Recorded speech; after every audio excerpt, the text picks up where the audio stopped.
19-р зууны сүүлээр Лондон хот хүн амын өсөлт ажилгүйдэл ядууралд нэрвэгдсэн байв. Whitechapel бол гэмт хэрэг биеэ үнэлэгчид гуйлагчингуудын оромж болсон газар байлаа. Цагдаа болон иргэд энэ бүхнийг энгийн зүйлмэд хүлээн зөвшөөрдөг байсан ч 1888 оны 8 дугаар сараас эхэлсэн цуврал алхахуд Лондон хотод жинхэнэ найдас дагуулсан гэдэг. Алуурчныг хинч олж чадалгүй нэрчгүй байсан ч түүхэнд Jack the Ripper хэмээн мөнгөрсөн гэдэг. Өнөөдөр бид цуврал алхахын золиос болсон эмэгтэйчүүд түүний хачирхалтай загтлууд сэжигтнүүдийн жигсаалт яагаад тэр хизээч илрээгүй тухайг үндэхий ухаж үзэх болно. Түүний анхны анлага бүртгэгдсэн өдөр нь 1888 оны 8 дугаар сарын 31-ний шөнийн 3 цаг. Хохирогч эмэгтэй гудамжинд хэрцгийгээр зүсгдсэн байдалтай олцсон нь олон нийтийг зочроосон. Гэвч энэ бол цувралын эхлэл байсныг хэн ч мэдээгүй байлаа.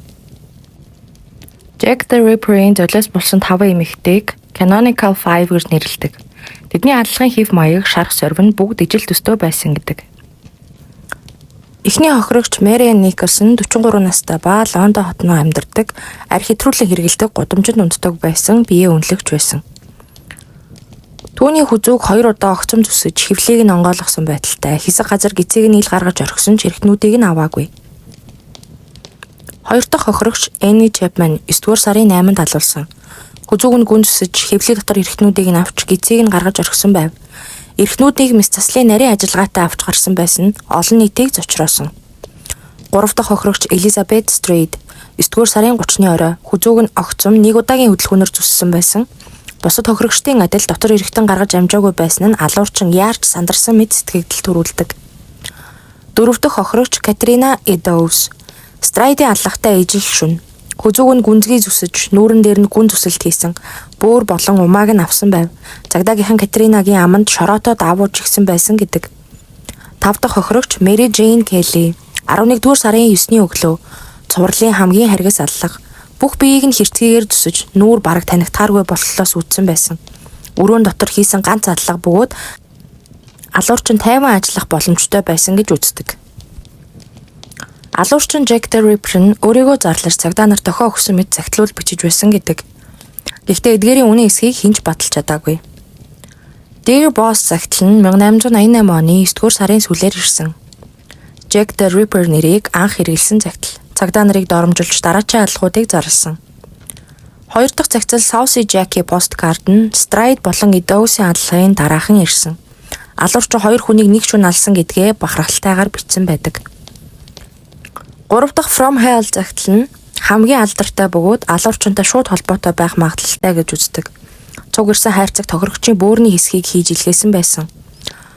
From Hell гэх гарчиг нь олон кино номд ашиглагдсан. Эдгээр загтлууд олон нийтийг айдас давтуулж, хэвлэл мэдээлэл Jack the Ripper-ийн домгийг улам бүр дэврээсэн гэдэг. Аллагын хэрэгт холбоотойгоор олон хүн сэжиглэгдсэн. Тэдний дундаас зарим нь өнөөдрийг хүртэл маргаантай байдаг. Эхний сэжигтэн бол Montague John Druid, хуульч сургуулийн багш. Аллахууд дууснаас хойш удалгүй амиа хорлсон. Гэр бүлийнх нь гишүүд түүнийг сэтгцийн өвчтөй байсан гэж мэдүүлдэг. Дараагийн сэжигтэн Aaron Kosminski, Польш еврей цагаач, өсчний мэрэгжилтэй, сэтгцийн өвчнөөр өвчөрсөн эмэгтэйчүүдэд хүчирхийлэл үйлдсэн түүхтэй. 2014 онд түүний ДНК хохирогчийн хувцаснаас илэрсэн гэх мэдээлэл гарсан ч маргаантай хэвээр. Дараагийн сэжигтнэр доктор Francis Tambleton, Америкийн шарлатан эмч. Эмэгтэйчүүдийн эсрэг хүчирхийллийн асуудалтай алгуудын үед Лондонд байсан ба дараа нь Америк руу зугтсан. Үүний дараа ханхүү Альберт Виктор, хатан хааны удмын хүн, хувилдааны онлоор Jack the Ripper-ийг хааны гэр бүлтэй холбоотой байж магадгүй гэсэн таамаглал тархсан. Гэвч эдгээр сэжигтнүүд нь нотлох баримт байгаагүй гэсэн шалтгаанаар буруутгагдаагүй юм. Jack the Ripper яагаад өнөө хүртэл илрээгүй байна вэ? Олон судлаач үүнд хэд хэдэн шалтгаан дурддаг. Нэгт техникийн дэвшил байгаагүй. ДНК шинжилгээ хурууны хэнийг бүртгэлж байгаагүй. Хоёрт цагдаагийн уур чадвар дутагдaltaй. Whitechapel-ийн цагдаа нар олонхон авилгалд идэвхсэн. Мөрдөн шалгах арга барил сул байсан. Гуравт олон нийтийн анхаарал хэд өндөр байснаас хэрэг төвөг нэмсэн. Хэвлэл мэдээлэл олон худал мэдээлэл тараасан. Дөрөвт алуурчин мэрэгчлийн мэс заслын мэдлэгтэй байсан байх магадлалтай. Ялангуяа дотор эрхтэн авсан ажиллагаа нарийн байсан нь сэжиг төрүүлдэг. Тавт гэвэл сэтгцийн өвчтөй тэр үеийн ойлголтоор бол эмэгтэйчүүдийг зэвүүцэн жигшдэг, өшөө авах сэдэлтэй.